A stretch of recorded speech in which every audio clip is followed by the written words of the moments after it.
not what they're built for. Like you just pointed out, they're a very small team, and I think as we go deeper into this tournament, at some point they're going to get challenged even more so than versus Montenegro. So I am concerned. And breaking news, the final part of our headline segment this morning. Well, it's not really, it's breaking because it just happened, but we all knew it was going to happen, Mo. The ACC is inviting 3 teams to join them. They are inviting Stanford, Cal, and SMU. It looks like, Mo, it looks like Stanford didn't have to pay them to be there. Didn't have to bribe their way in, huh? Correct. It looks like they were actually wanted, so good for Stanford. But Mo, Football Friday here on the morning show. We got a couple of big guests lined up for the show this morning. Brett's going to be on the show in a little bit. We expect the man, the myth, the legend himself, the blasphemy that just falls in like a tornado when he goes to places. Freddie Fax himself will supposedly be on the show later on, Mo. I don't know. Freddie's a busy man. He's a busy man around here, around the Empire. So we'll see if he has time to come in here and spit some nonsense. But Mo, I wanted to kind of start the show out today talking a little NBA.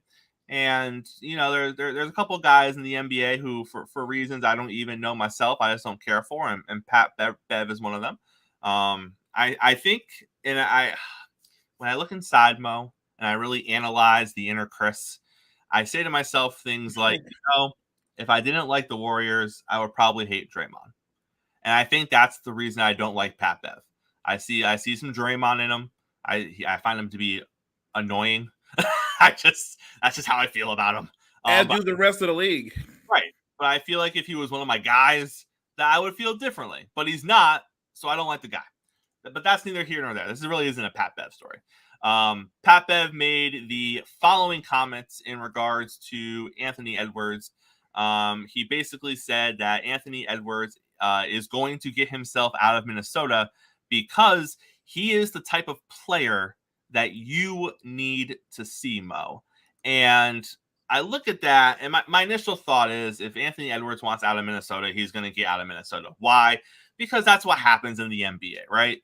Sure. So when a star wants out of the small market, they eventually get out of their small market and they go to a bigger market. And I'm not denying that that's eventually going to happen if that's what Anthony Edwards wants to take place. Mo, I push back a little bit because the second part of his comment was that he's the type of player that you need to see. I'm sorry. Does Minnesota not televise games? Okay. If you're a fan of Minnesota, can you not get the NBA package to watch Anthony Edwards? If Anthony Edwards doesn't have a good performance, is he not making the SportsCenter top 10?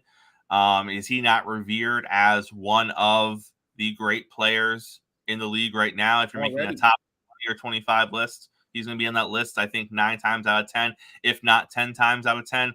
So I get that he might not be on, all the primetime games that you would see a Laker team on because they're the Lakers, or Warriors on because I get that aspect of it, Mo. But don't sit here and act like the league doesn't know who he is because of the fact that he plays in Minnesota. And as basketball fans, we are somehow being deprived of the greatness of Anthony Edwards just because he plays in. We all know who Dame Lillard is, and he's played his whole damn career in Portland. Right. So that's where I kind of take offense to it, Mo. What say you? I think Pat Bev just likes to hear Pat Bev talk. I agree with you. Here's the thing. Anthony Edwards, at some point, and you're correct, he is going to want out of Minnesota, but it's not because he doesn't get seen enough. Sure, he will want to go to a bigger market, but I think he's going to want to get out of there because he's going to look around and go, I'm not going to win anything with these guys. That's why he's going to want to leave. He's going to look at Gobert. He's going to look at Towns and go, we're not winning anything. We have a ceiling, and it's probably first-round exit. So he is an elite talent. And look, in a couple of years, I would say you might make the argument that Ant's a top 10 player. Maybe it won't even take a couple of years. So Pat Bev's right in that sense. But to say that he needs to be seen, he gets seen plenty. Matter of fact, if you're watching Team USA, who do they highlight all the time? It's Anthony Edwards. So Pat Bev is just talking just to be Pat Bev. If there was ever a time that Team USA was good for your own personal brand, Ant Edwards is feeling that right now because I don't know, Mo, if he has ever been as hyped or in the spotlight as he has been for the past few weeks and is going to be entering the NBA season. So hopefully he can capitalize on that with however he starts off the NBA season in Minnesota because he's at a high right now.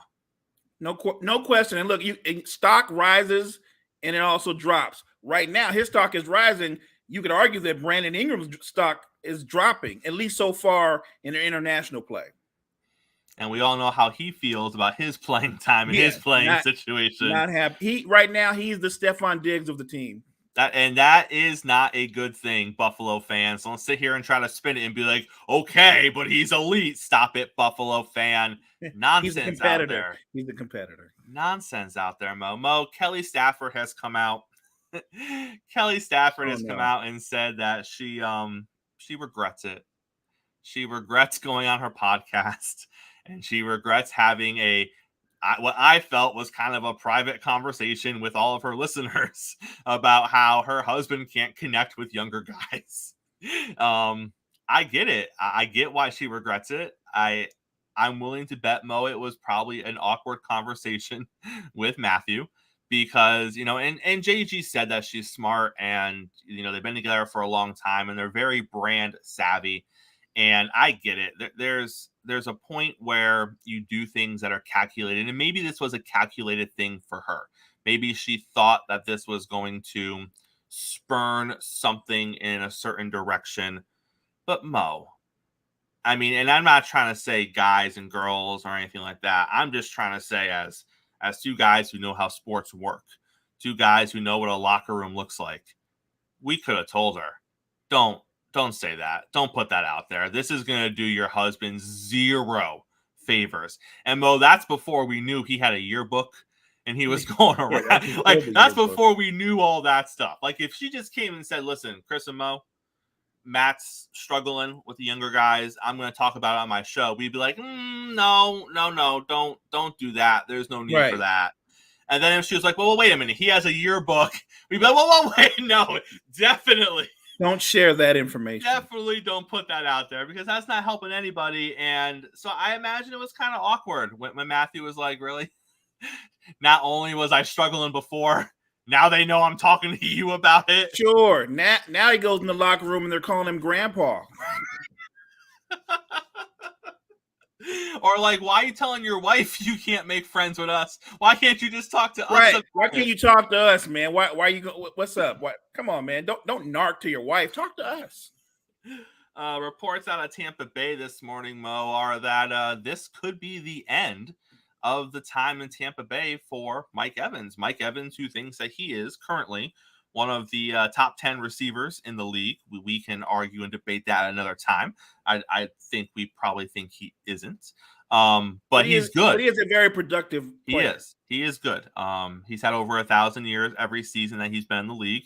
And apparently, talks have stalled with him and Tampa Bay. And he sees as reportedly, again, it's all reportedly, Mo, but reportedly he sees this as his last season in Tampa if a deal can't be reached. And then that was reported yesterday. This morning, Mo, update on all that situation. He apparently has given Tampa Bay a week 1 deadline, which, is about a week away, to get a deal done. And then, of course, it looks like he is going to not want to resign, and he is going to try to take his services elsewhere. And before we start breaking down Mike Evans, we're going to welcome Brett on to the show. Brett, how are you this morning, sir? Brett, I can't hear you, my guy. Come on now. I'm doing great, guys. How y'all doing today? Coming strong with that Brett? Milwaukee 316 shirt. I like that. Oh, okay. Nice. Okay, you're just like Giannis. You bleed green, right? Is that what 100%. I see here? Got it. You and Giannis, cut from the same cloth, Brett. I love to see it. So, Mo, it's nice for him to set deadlines. It's nice for him to, advocate for his self-worth. But at the end of the day, can't Tampa just tag him? Absolutely. So, what are we doing? He has no leverage at all. And look, when you look at the way Tampa's built right now, they might be on the verge of somewhat of a rebuild, right? So maybe they were thinking like, well, Mike, we were thinking about moving you next year anyway. Like, who knows? You pointed out that he's had 1,000 yards receiving every year he's played in the NFL, which is to be commended and is a great achievement.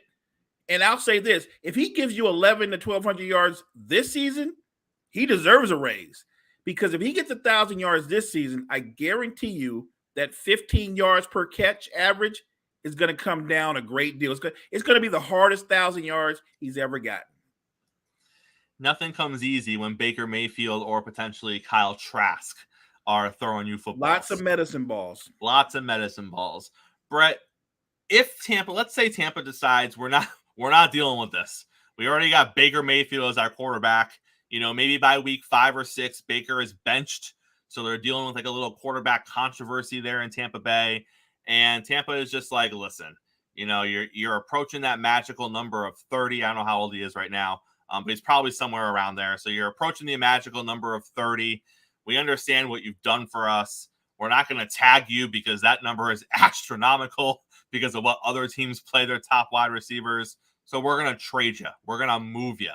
Brett, is there a team right now that could use the talent of a Mike Evans that you think would be willing to trade for him and then potentially pay him afterwards? Because let's keep in mind, thank you, Jory. Jory said he's 30.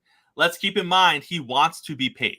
So this is similar to a Jonathan Taylor situation in that he wants to be out of his current team, but he also wants to be paid accordingly next season. And wide receivers, Brett, make more money than running backs do. So you're not going to get the $12 or $13 million a year discount here for a Mike Evans. He's probably going to want a little more of the bag. So do you see a team out there that you think would not only trade for him this year, pay him at the end of this year, but actually needs a Mike Evans caliber on their roster? Yeah, absolutely. I think there's teams out there for him. I think one team that comes to mind are the Carolina Panthers. They just drafted a franchise quarterback. They could use a nice target like Mike Evans, big-bodied, sure hands. He's always going to produce for you. So I think that'd be a nice spot for him. I think you can never have too many weapons. I think the Chicago Bears might be a fun one too. Mike Evans and DJ Moore would make a phenomenal wide receiver duo. So I think there are definitely teams out there for him. And if I were the Buccaneers, I would actually just consider moving on from him before the season starts, because you are running into a season with Baker Mayfield and Kyle Trask as your quarterbacks. I'm sorry, Brett. Go ahead, Brett. No, you're good. I can only see this going poorly. I think the production goes down just due to such horrible quarterback play. He is 30. He's only getting older. He's not getting any younger. So I think the Buccaneers should just consider moving on from him as quickly as they can. I was just going to add that I think a team that could use him, even though they seem to be wealthy already, why not the Kansas City Chiefs? Travis Kelce is your best receiver, even though he's also your tight end. And there's all kind of questions about that receiving core, who's going to step up. Whether you think he's a top 10 receiver or not, you know what you're getting with Mike Evans, and you know the production you're getting with Mike Evans. He's a big body receiver, but he's fast. Like, most of what he does is down the field. Mike Evans, he kills you with the 9 route. He kills you with cut routes, and he's devastating at the goal line.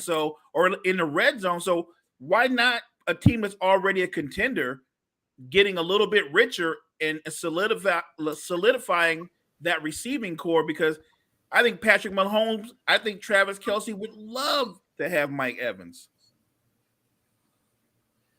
I'll say maybe if he goes to the Chiefs, maybe another benefit to that is he won't get locked up by Lattimore twice a year. That's always a brutal matchup for him. See, there you go. Already making him better. And Mo, like you said, I mean, Mike, again, he's 30 years old. He's not getting any younger, but he can go to Kansas City and he can be a 2.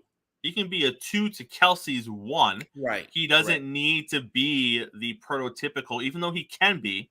He doesn't need to be a prototypical number 1 receiver, but that team needs number 1 juice on the receiver side of the ball. Yes. They need number 1 juice in the receiver room. You can't just keep going to Kelce as your number 1. Even though he's great, he's not a receiver. So there are some things that you just can't do with Kelce, and that Kelce just can't do himself, regardless of how great he is. but you put Evans into that receiver room, and it changes the dynamic of the team. But Mo, let me ask you this. If we look at the AFC East, and we're going to talk a little more about the Patriots later on in the show, but could a team like a New England or a team like a Buffalo or even a team like the Jets benefit from a Mike Evans? Because Buffalo has Diggs, but they don't have anyone else. We already discussed, even though the Patriots just made a wide receiver signing yesterday, they don't really have a one. And then, yeah, the Jets have Wilson, but they have Wilson in a cloud of dust as far as I'm concerned, because Hardman was in Kansas City. They let him go. Jet fan, you can hype up Hardman as much as you want. I'm not that impressed until I see something, because if Andy Reid says we're okay without you, when I look at what Andy Reid currently has on his wide receiver roster, then I don't think you were that impressive. Like, Andy Reid was okay losing you, which means that he's okay with what he has, and what he has isn't spectacular, so I'm not convinced you're a number 2. And then the Jets just had a wide receiver retire, and then I don't know who their other receiver is outside of that. Brett, do you know? I know they have right now their two big two are Wilson and Lazard. How can I forget Aaron's boy? Aaron's boy. There you go. And his other boy isn't Randall Cobb the locker room presence guy? We don't talk about him. He's not catching balls. He's not going to play, right? He's not going to play. Unless, God willing, there are no injuries. But not unless there's a rash of injuries, Randall Cobb's not playing. Now he's going to suit up because Aaron needs him there for emotional support. But he ain't gonna play. He's an emotional support player. That's awesome.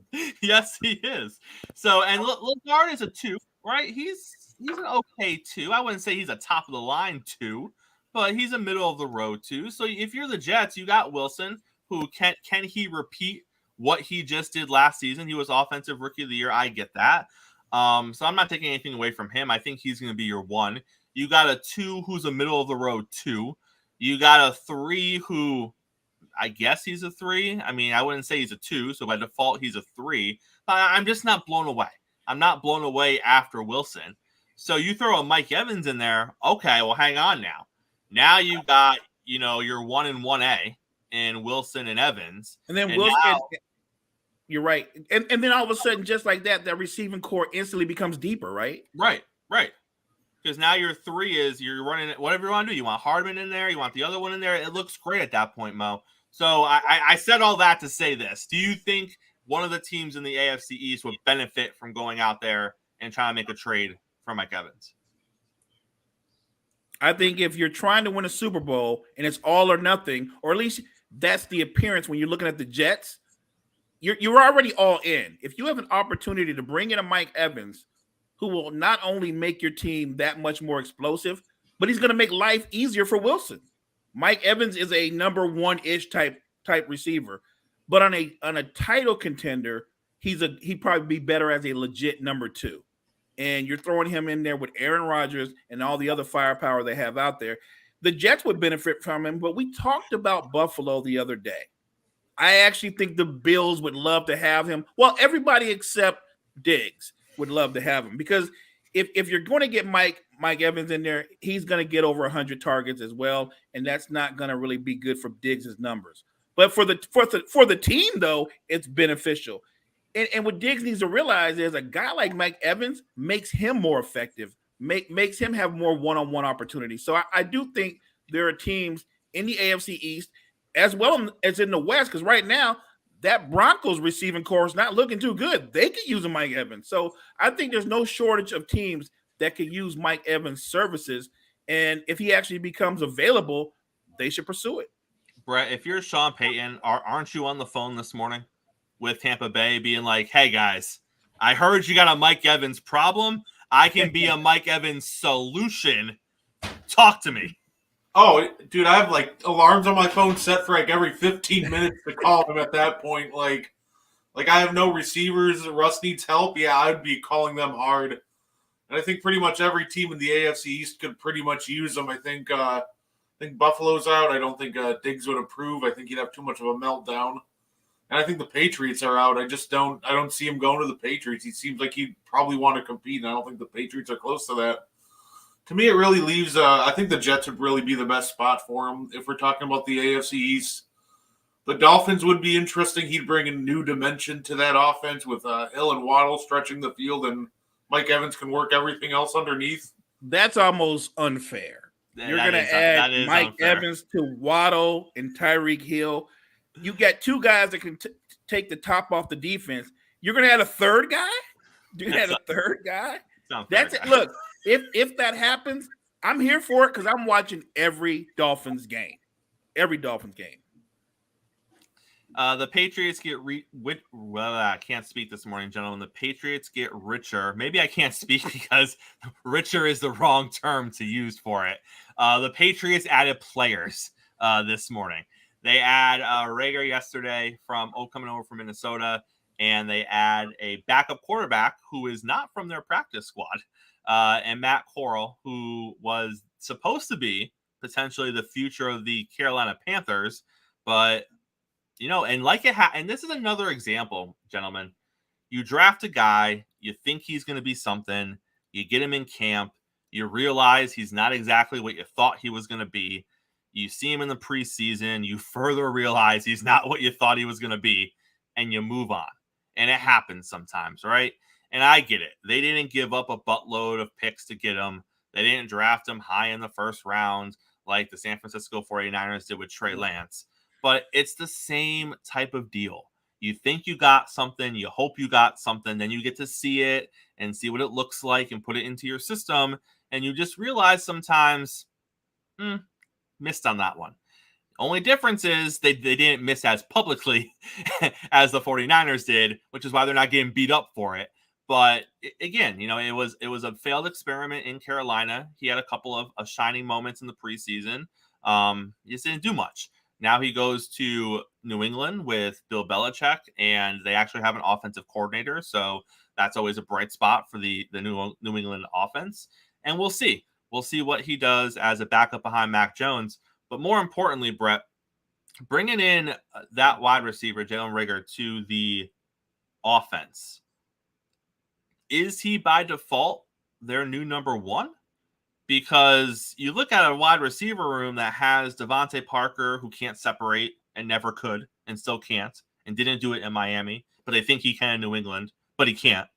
And then you got Juju Smith-Schuster, who, he looked great last season when Pat Mahomes is tossing him the football. Who doesn't look great when Patrick Mahomes is tossing you the football? And, credit to the Chiefs and credit to Juju for deciding to go there on a 1-year deal, because it got him a third deal with a third team that he probably wouldn't have gotten before, because he probably wouldn't have gotten that deal with New England if he didn't have that season in Kansas City. So good for him. But they pay Juju as a number one, essentially. He's not a number one. So is he the new number one receiver, at least ceiling wise, potential wise, talent wise on that roster, Brett? I think he will be. I think on the depth chart it'll say number one, Juju Smith-Schuster, but I think Jalen Reagor will probably be the one to lead the team in yards, because I think he's the only one in that room that's going to get any separation of any sorts. Like you said, Devontae Parker, they hyped him up in Miami, but he really never was able to get that separation very well. Same with Juju. I think you're going to be dealing with a lot of short routes and a lot of tough contested balls with those two. Jalen Reagor has some legit speed to take the top off defenses and kind of escape corners. So I don't think he'll be number one on the depth chart, but I think at the end of the year, Jalen Reagor will lead the Patriots in receiving yards. Mo, were you surprised that's where he ended up? I mean, we can look at the Patriots and be like, they're not building, the quarterback and the wide receivers because they're not going to use it. They're not going to throw the ball a lot. They're just going to run it down people's throats. So, and we've kind of been joking about that, but at the same time, we really do believe this is a run first and run second team. And then when they need to, they're going to pass the ball and utilize the short passing game to the tight ends and the backs and, those medicine balls over the middle to the receivers because they can't stretch the field. So were you surprised this is where Reagor ended up, looking at how the Patriots are currently constructed? I am a little surprised because I do think this offense is going to be 3 yards in a cloud of dust. It's going to be a very physical offense. They're going to try to bleed out the clock. They're not looking to get in shootouts. They're looking to control clock, move the chains, conserve their defense's energy. Like this is going to be all about physicality on both sides of the ball, and really only throw out of necessity. Maybe you can go on first down at a play action if the run game is actually wearing the defense down. I'm actually surprised he did end up there because if you're a receiver, and look, receivers have egos, we know this.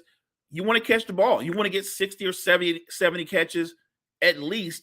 And in that offense, at least the way I perceive it to be, you're not going to the Patriots as a receiver looking to get a 12 or 1,300 yard season. That's not going to happen. Not in that offense. If you're a receiver in that offense, even if you're the number one, you do well if you even cracked 1,000 yards.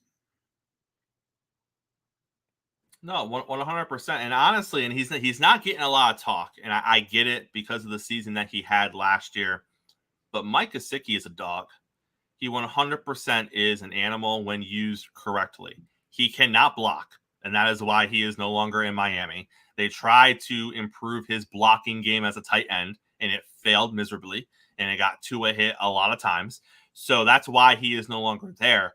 But as an offensive weapon that has great hands, that is going to beat most linebackers, and is bigger than most corners, this is a guy that I think is going to be a big security blanket for Mac Jones, the way that Hunter Henry and Juju Smith, I believe his name was supposed to be, and it just kind of never worked out or panned out that way. I think Gesicki will be that guy for the Patriots. So I think you might see him catch 50, 60, 70 balls. He's only going to have like 700 yards with all those balls he catches because he's not going anywhere with those balls. It's going to be 6, 7, 8 yard routes. But I look for him to kind of put up numbers in the passing game as far as volume goes. But when you bring Reagor in and now you're saying, well, hey, and I saw it this morning, guys. I saw what Patriot fan is saying. They're saying things like, well, now we got Juju. Now we got Reagor. Now we got Devontae Parker. We got three. We got three legitimate receivers. Then you add in the backs and Gesicki, and look at the potential. Stop it. Devontae Parker, you're basically throwing to a corner because the corner is in his back pocket. So unless Devontae wins the fight for the ball, because they're both going to get their hands on it, then he's not catching anything. Juju is a 2 or a 3 that you're treating like a 1. He's a slot guy. And he could be a good slot guy, but he can't be a good slot guy when you don't have number ones on your offense.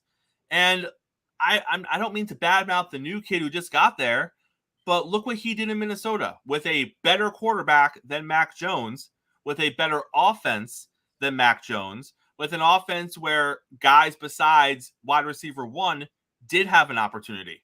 Kirk Cousins wasn't just feeding Jefferson. Kirk Cousins fed whoever was open. Now, granted, Jefferson was open a lot because he is elite, but Kirk Cousins would feed whoever he needed to feed the ball to move the ball down the field. So other guys were eating in Minnesota as well. Wasn't Reagor. He wasn't eating. So I don't know what you have in him, but I don't think you're going to have a clear number 1. And I think you're going to have similar to what you already have there.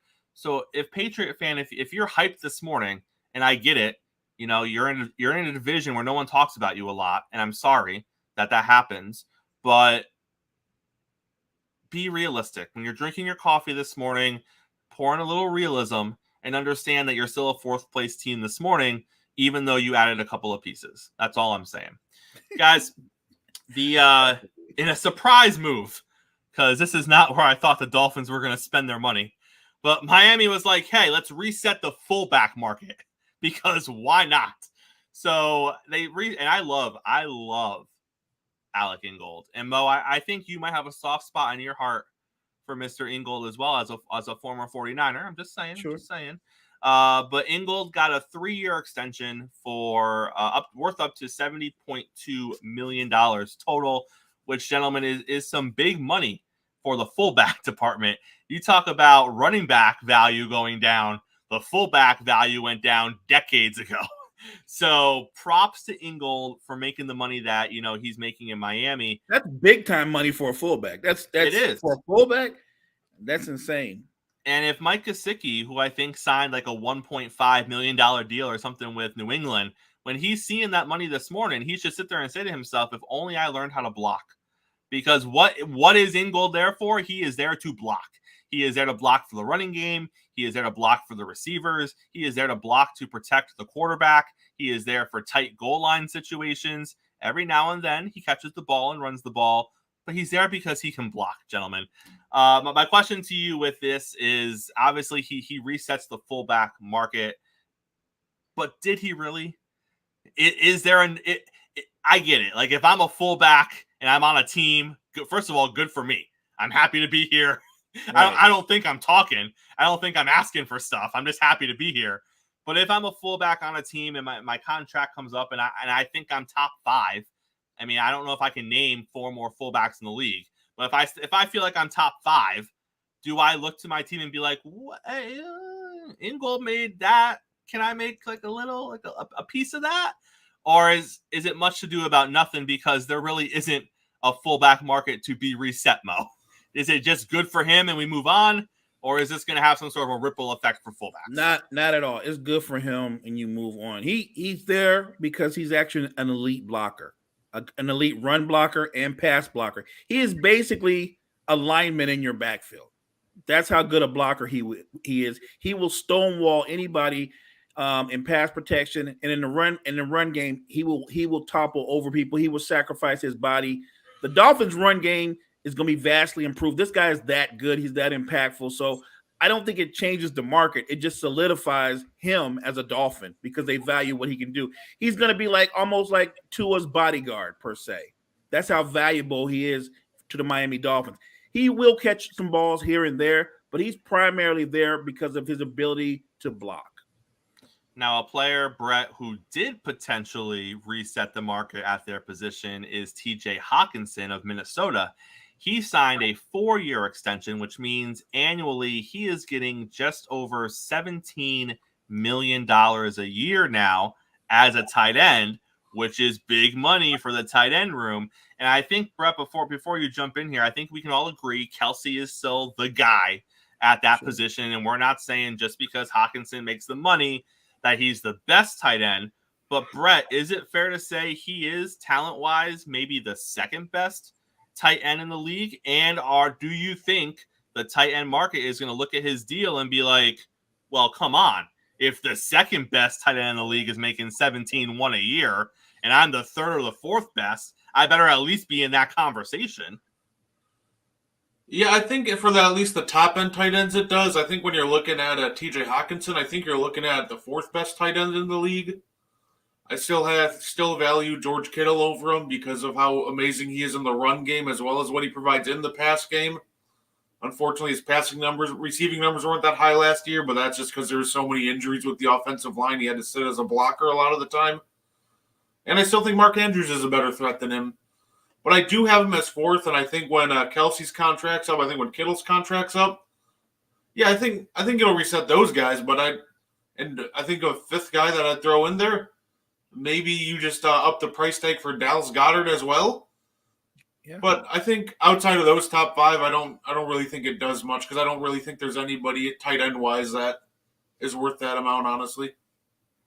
And Mo, and this is always an interesting question because a lot of times we have this question with quarterbacks, and the answer is usually no. But the question is, when you see someone who is clearly elite at their position and they take less money and they choose not to be the highest paid or the top 2 highest paid, and they take a little less, do you think it has a ripple effect to others in that position where a team can come out and be like, listen, we know Hawkinson is making this, but he's not Kelsey. And Kelsey took a little less to help the team out. We're going to need you to do the same. We know in the quarterback room, more often than not, no, the answer is no. Right. I hear you. I appreciate you. Hard pass. I want to make the most money right now. Do you think it's the same in the tight end or the wide receiver room, the skill position room? Or do you think that they might be more willing to take a back seat because of a guy like Kelsey and seeing his talent and what taking a back seat does money-wise for his team? You know what I think is a case by case situation, because a lot of guys are going to be like, All valid points. I understand what you're saying. I'm going to need that money though. I'm actually going to need that money. I understand it's good for the team, but I'm actually thinking about what's good for me. And I'm good for the team too, but I'm going to need that money. So I get it. And look, everybody's not Kelsey. Everybody hasn't had Kelsey's success because when you look at Kelsey's also one of those guys that he's in a situation now. He's been in the league a number of years. Clearly one of the greatest, if not the greatest tight end of all time. Won 2 Super Bowls. Kelsey's in a position to, I'm going to give a little bit back because I think Kelsey knows that down the road, the Chiefs are going to maybe give him a balloon payment or something, but they're going to take care of him for taking care of them.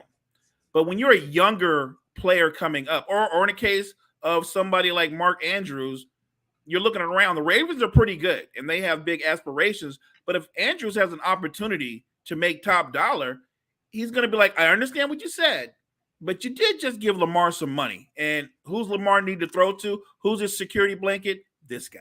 So I'm going to need some money. So to me, big picture, it's a case-by-case situation. Some guys will make that sacrifice. Others are going to be like, nah, I'm not doing that. I'm going to need that money. Brett, Mo brings up a really good point because if you have a top 10 tight end on your team, 9 times out of 10, he is a security blanket for your quarterback. And that's an argument that not every wide receiver can make. Maybe Cooper Kupp can make that argument because of the volume of throws that he receives on that team. But even like a Stephon Diggs, he can't make that argument. Yeah, he's one of the top 10 receivers in the league, but he's not a security blanket for Josh Allen. He's not always, despite what he says, guys, he's not really always open. And he's also not the guy who's running, 5-yard crossing patterns to be always open and kind of taking that punishment and taking those hits to be that person. Whereas a Cooper Kupp is doing that, which he's also hurt a lot. So, but I digress. A tight end can do those things. A tight end can take that beating because they are usually bigger and they're more built for that. And they can be that kind of security blanket. So, Brett, I say all that to say this. Don't tight ends almost have more leverage? Because when you are in the top 10 or you are perceived to be in the top 10 and it's time to start talking money, like Mo said, you can just be like, hey, I hear you. But at the same time, if I'm not getting 80 balls a season because QB1 is comfortable with me, and I'm his go-to when things get rough, who is? So you not only does the team need me, QB Uno needs me. So let's get back to the money that I should be getting right now. Yeah, absolutely. This probably will end up with more tight ends getting paid, and I think a lot of them deserving, some not so much. But absolutely, tight ends can make that argument over wide receivers. It's definitely one to be made. I just don't think there's really anybody on like this top 5 levels. I think there's a pretty steep drop once you hit 6 and counting. So I'm sure somebody, some sucker, some poorly run franchise will overpay the crap out of a tight end that isn't top 5. But so it'll happen, but I'm not sure if it's justified, honestly. I think if Evan Ingram repeats his performance last season, I think he deserves some discussion, Brett, in your top 5. Because I get it. He had that one season in Jacksonville where he kind of lit the world on fire. But if Evan does that again this season, I think this time next year we should have Evan in your like top 5 shelf of tight ends before we hit the drop off. I think and Ingram was so good last year that he was what everybody projects Waller to be for the Giants, right? The kind of tight end that can be a deep threat, that can beat you down the field faster than most linebackers, maybe as fast as some safeties. If Ingram can duplicate that kind of season, yeah, I think he's going to leap into the top 5 as well. Oh, absolutely. I think the key word there is duplicate. I just need to see him do it again because he's been in the league for a hot minute now, and he's had that one. He was good his rookie year, but yeah, I just need to see him do it 1 or 2 more times before I'm comfortably like, all right, this guy's better than these top 5. Because the top 5 for me, they've been doing it for years. They're established. So agreed. All right, gentlemen, we're going to close out the show today looking at something I thought was kind of fun. ESPN, in honor of TJ Hawkinson resetting the market for tight ends and Alec Ingold resetting the market for fullback basically on the same day, ESPN was like, hey, do you want to know who makes the most money at every position in the NFL? And I was like, yes, I do. I am so glad you decided just to put this information together for my reading enjoyment. So now we're just going to toss it out there for our listeners' enjoyment. So let's start with the quarterback situation. We're looking at, for quarterbacks, when it comes to what they're making per year, we're looking at a 3-year average. So Justin Herbert is at $53.3 million per year. So big bank for J-Herbs. Lamar Jackson at 52, Jalen Hurts at 51, and Russell Wilson at 50. Mo, of those four, who's the most overpaid? Well, it's Russ. It's Russ. Yeah. And I like Russell Wilson. I followed him, enjoyed watching him. And look, I'm a Niners fan, but as a competitor, the guy was a very good player. And it's hard to see a very good player take that big a tumble. And mind you, this is one season. Now, granted, he wasn't as great the last couple of years in Seattle, but it's weird that so many people are basically writing this guy off. I mean, I was reading stories last night about how a lot of the top analysts are predicting that he's going to get benched this year. That at some point, Sean Payton's going to go, that's it, Russ, and he's going to give him the hook, like at the Apollo. And that would kind of surprise me. Given that he had a terrible season last year, I actually expect Russell Wilson to bounce back and have a decent year. Maybe something close to Seattle Russ. I don't know if that's going to translate to wins and help the Broncos get in the playoffs, but I think as an individual, he's going to have a bounce back year. In the running back position, we've talked about this so much. We know the names. McCaffrey's at 17.2, Kamara's at 12.7, and Derrick Henry is at 12.5. Highest paid receivers, Cooper Kupp, $26.7 million. Stephon Diggs at 26.2 and Tyreek Hill at 25. Brett, not only is Stephon Diggs the second highest paid wide receiver in the league, so he's not getting all the money, but he's basically getting all the money, and he wants all the balls thrown his way. Brett, what more? He has the money. The offense basically goes through him. I mean, you would think the only thing that's left for him to want is to win the Super Bowl, the AFC Championship. Like, you would think that would be the third component, but yet it's not. So at this point, Brett, is it fair to say nothing is going to make Stephon Diggs happy unless you just give him the ball more? I think it's fair to say that. Unless he's catching the ball or getting targeted at least 180 times this year, if he's not getting paid more than Cooper Kupp by the end of this year, he probably won't be happy. And honestly, at this point, I just don't think he ever will be. Maybe if he's older, maybe he gets more humble. But as of right now, at least for the next couple of years, I just don't think he's going to be happy wherever he goes. We just talked about Hawkinson resetting the market for tight ends, but Mo, he reset the market over Darren Waller.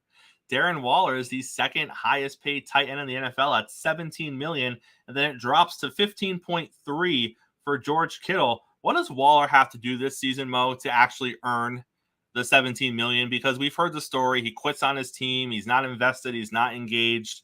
What does he need to do in New York to be the $17 million man that he's getting paid to be? One, stay on the field. He's usually in the training room more than he is in the actual field. Two, be as productive as everybody keeps projecting you to be.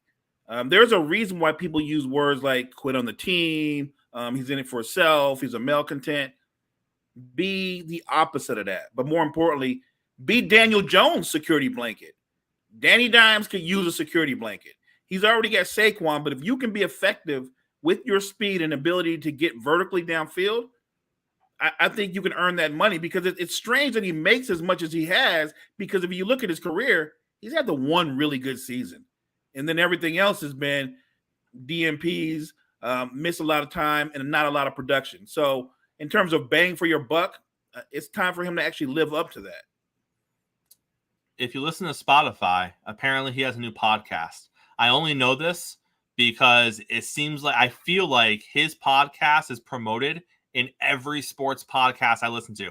I don't know how much money, but apparently a lot. He's making $17 million a year. So apparently he's sinking a lot of money into the marketing for his podcast. I just hope that he sinks a lot of attention into being there for Danny Dimes this year, like 100%. You said, Mo. If we look at cornerbacks, Jair Alexander in Green Bay, 21.7. He is the highest annually paid quarterback. Jalen Ramsey with Miami at 20.6.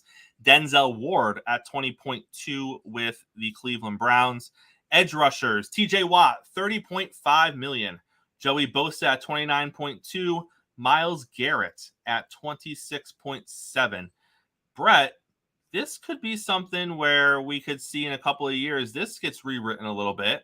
There are some quality edge rushers in the league that are not in the top 3. So do you think that we'll eventually see TJ Watt's number passed up? Because 30.5 is big money for an edge rusher. I think so, because if we look at the market, it really half the time only goes up, except if you're running backs. But I think it'll get passed up eventually. But at the same time, I do think teams are going to have to start questioning how much of the cap can I really pay an edge rusher, a quarterback, and still keep a competitive edge? Because at $30 million to an edge rusher, let's say you're paying $50 million to a quarterback. You're tying up $80 million of the cap between two players. I think teams have to start questioning, really, can I make a contender doing that? Is that what Kansas City is doing right now? Right? I think so. What I mean? I think they're contemplating that very thing right now. Defensive tackles, Aaron Donald is the market, $31.6 million. Then it's a drop-off, gentlemen. Quinnen Williams, who just signed his deal with New York to make him the second highest paid at 24, not getting that Aaron Donald money. And then right behind him was Jeffrey Simmons of Tennessee at 23.5. So Aaron Donald, I think, has gone well over the market at defensive tackle. And I think the actual market at defensive tackle is right around 24 million. So that just shows you the kind of player Aaron is. You know, he said, I'm going to go well over the market and no one's going to come to me. And he earned it. That's how good I am. Safety, Derwin James at 19.6. Then it's Minka in Pittsburgh at 18.6. And Jamal Adams, who we kind of forget about in Seattle at 17.6 million. We'll finish it off with our kickers. 6.2 million for Justin Tucker, and he is worth every single penny of it. Matt Gay in Indy makes 5.9, and Chris Boswell in Pittsburgh makes 5.6. And gentlemen, when I look at how close Justin Tucker is to the next two kickers, then I feel he's underpaid, because I feel he is one of one in the kicking game in the NFL, and he should not be pennies away from Matt Gay and Chris Boswell. And I don't care how good of kickers they are, because we all know. If you can be a star as a kicker, he's a star. Correct. We all know what Justin Tucker brings to the table. So I feel that man needs to get some more money. Lamar, take a little off the top and pay your kicker, because how many times has he bailed you out of situations? So how many times have we seen Ravens games where the kicker had like 5 field goals? Right. And that was like the final score. The score was like 15-10 or something like that. Like he is a weapon for them, and he's clutch for them. 100%. I'll say, just ask Detroit. They think they have the game won because they're up 66 yards away. Oh, well, here comes Tucker to just casually cash a 66-yard game-winning field goal. 100%. Guys, I know we're getting ready to close it out, Chris. Yeah, but we went over something yesterday, and I didn't know it was that big a deal. I really didn't. But I was seeing these different interviews, and it was really about the whole Joe Montana pointing out to him in his eyes that Dan Marino was the best quarterback that he had ever seen. He was at the same time acknowledging that Brady was the GOAT. He wasn't disputing that. Correct. But he was just pointing out, if you're just talking about production and the talent at that position, because oftentimes the way people bring Aaron Rodgers into the conversation is his talent, right? It's always the talent. They don't point to wins because he's only got 1 Super Bowl win. Like, he, as great as he is, he has 1 more Super Bowl than Dan Marino, who has none. But I think Joe Montana was making a valid point. I don't think in any way he was trying to diminish or split the bit with Tom Brady. He fully acknowledged Tom's the GOAT. Tom, when you look at numbers, when you look at winning and all the other things that come with it, even intangibles, Tom Brady's the GOAT. Joe wasn't disputing that. Matter of fact, I think he was giving it up and saying that he never considered himself the best. He readily concedes that there are other guys that played that he considered better than himself. I just didn't understand why he was getting so much backlash by acknowledging how great Dan Marino was, because he kind of gets lost in time, because you know the rule: if you don't win a Super Bowl, people go, well, he didn't win. Yep. And they label you as a guy that didn't win. 100%. If you've seen Dan Marino's career, if you saw what he had to work with on both sides of the ball, mind you, because he didn't play defense, he can't control what the defense did or didn't do. Dan Marino is one of the most underrated stars in the history of the NFL, period. And no, go ahead. No, I couldn't agree more. Agree more. I was just going to add, yeah, I totally agree. And I think the issue with a lot of the time with the rings is people don't add context as to how those rings were won or why they were lost. I think some argument, like there's so many times where people go, like, before Jokic won this ring, they're like, well, he couldn't beat the Warriors in 2021. And I was like, well, with Will Barton as your second leading scorer, Monty Morris, Kazu, like, yeah, of course he didn't win. There's no chance. So I agree. It is frustrating, and that's part of the nuance of sports, right? John Stockton and Karl Malone are known as losers who couldn't get it done because they lost to Michael Jordan, but they lost to Michael Jordan, and they went to 2 straight finals, so they're not losers. These are all-time great players. But just for fun, before we get too deep, so I went back and watched the interview again with Andre Iguodala and Evan Turner. You know that whole thing about we had to be up 15 to win by 1. And something didn't sit with me. I'd watched those Sixers team when Evan Turner was there. And the best they were in the Evan Turner era was his rookie year when they were 41-41. After that, everything was down. My point is, he was on a team that won 19 games and another team that won 18 games. Like, you weren't up no 15 to win 1. You weren't up much at all. What are you talking about? You were getting beat down Joe Jackson style nightly. That conversation is a made-up conversation. The only thing that Evan Turner is probably famous for is having a voice like the character from the Muppets. That's about it. But this idea that they were this elite team that we had to be up 15 to win 1, you were a nightly beatdown. Stop it, man. Revisionist history at its finest, Mo. At its absolute finest. Come on, man. Gentlemen, what a way to kick off Friday here on the Empire. Make sure that you are with us this weekend. The big dogs are coming to play on Saturday. Get ready for all your college football action with the big dogs here on Sports Empire Network. Great cast over there as far as what they have on their panel. Really knowledgeable guys going to break down everything every week, all college football. So if you are big into the college football, make sure you get over there to start off your college football Saturday. Game picks, analysis, trending headlines in the world of college sports and college football.